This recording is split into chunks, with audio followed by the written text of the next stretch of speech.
Thank you for watching my video, and don't forget to hit like, subscribe and comment, and also please consider becoming a patron on Patreon, details of which you can find in my description below this video.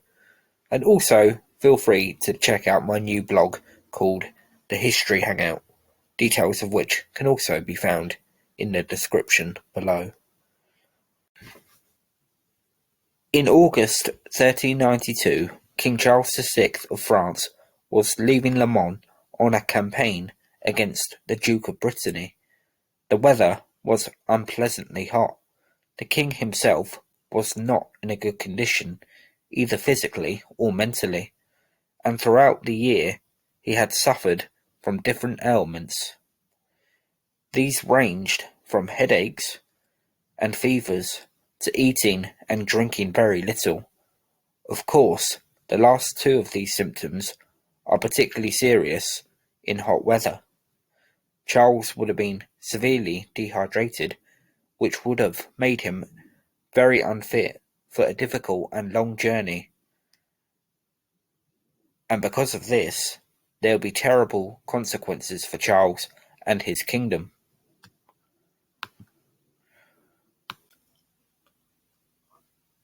On top of these afflictions, Charles also suffered from severe anxiety, and this was in no way allayed by an attack on his constable and his own personal favourite.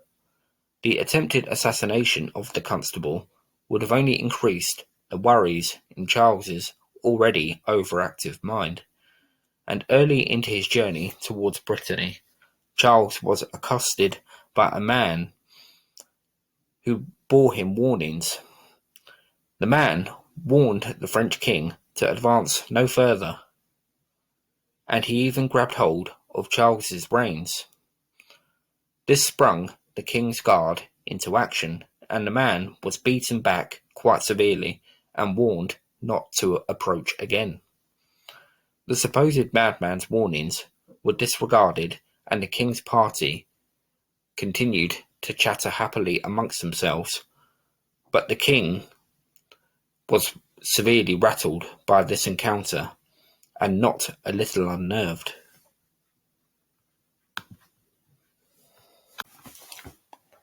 By now it was the middle of that August day, and Charles and his party would have had a serious sweat on.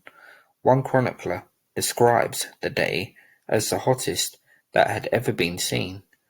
Whilst this is likely a rather large exaggeration, it does give you an idea of the conditions that Charles was now riding in. The decision to ride at such a time on such a day is quite lamentable. The situation with the Duke of Brittany could have and should have waited. The expedition was potentially putting the king's life at risk. But onwards they rode until, clang, a sword was dropped by a member of the king's retinue. Up until then, Charles's mind had remained fully on the madman and what had been said, but this loud drop tipped him and his nerves over the edge. Charles's paranoia had been sent into overdrive. He must surely have thought, like his constable had been, that he was now about to be attacked, and so the only thing for it, at least in Charles's mind, was to go on the attack himself. And of course the dropping of the sword was nothing more than an innocent accident, but Charles launched himself at his own men. He charged first after the Duke of Orleans, and then his own pages. There was complete pandemonium.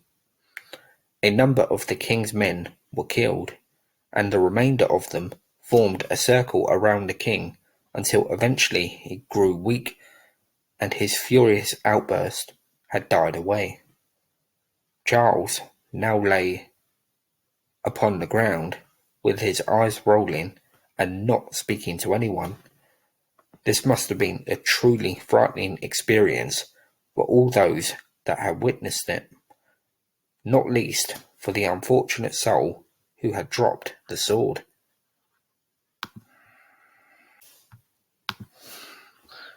That same night, Charles's doctors worked overtime to come up with a satisfactory explanation for the disturbing events. Different theories have been put forward. Perhaps the king had been drugged, or perhaps he was a victim of witchcraft. Rumours were abound, but Charles's doctors had been fully aware that the king had been suffering from illnesses for some time, and that the Duke of Burgundy also knew full well that the king's state had only been worsened by the summer heat.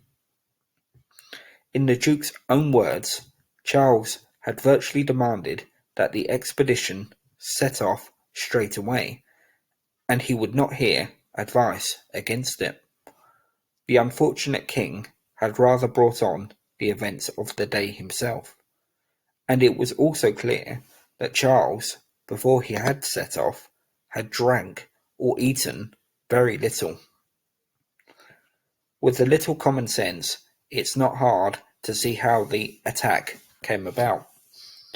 But as the Duke of Burgundy points out, in a rather wily sort of way, he and the nobility would get the blame for allowing the journey to begin in the first place.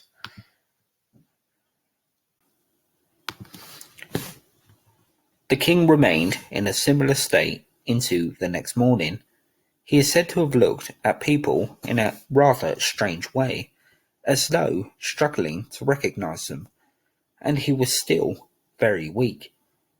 News of the king's condition spread far and wide.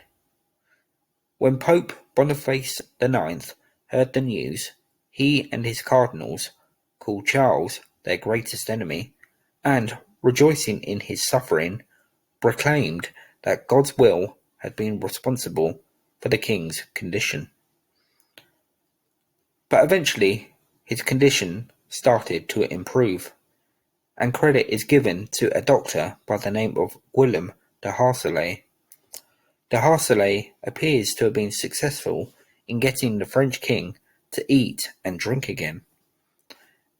And with this, Charles's strength eventually started to come back, to the point where he was able to go out hunting and riding again.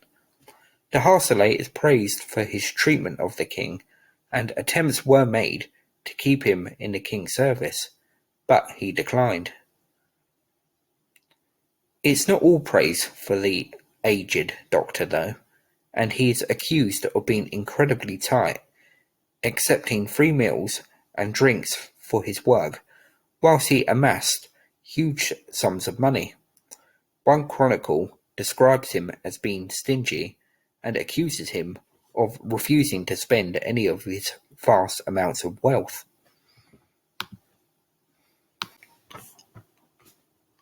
Unfortunately for Charles, his outburst at Le Mans was not an isolated incident, and even though the events at Le Mans can be attributed to various factors, there was clearly a deeper and underlying cause for his illnesses that would become so severe later on in his reign that he thought he was made of glass. The consequences would not only be felt in France either. Indirectly, Charles's health would impact England as well, leading to the Wars of the Roses. By the 1410s, France was as vulnerable as their fragile king now was, and Henry V did his best to take advantage of that, nearly becoming King of France himself. His son, Henry VI, who was Charles VI's grandson through Henry V's marriage to his daughter Catherine of Valois, inherited the English throne. He too would suffer from mental fragility, suffering a breakdown in 1453, and this caused Henry's own reign to fall into disrepair. It's almost certain that Henry inherited his mental illnesses from his grandfather, Charles VI.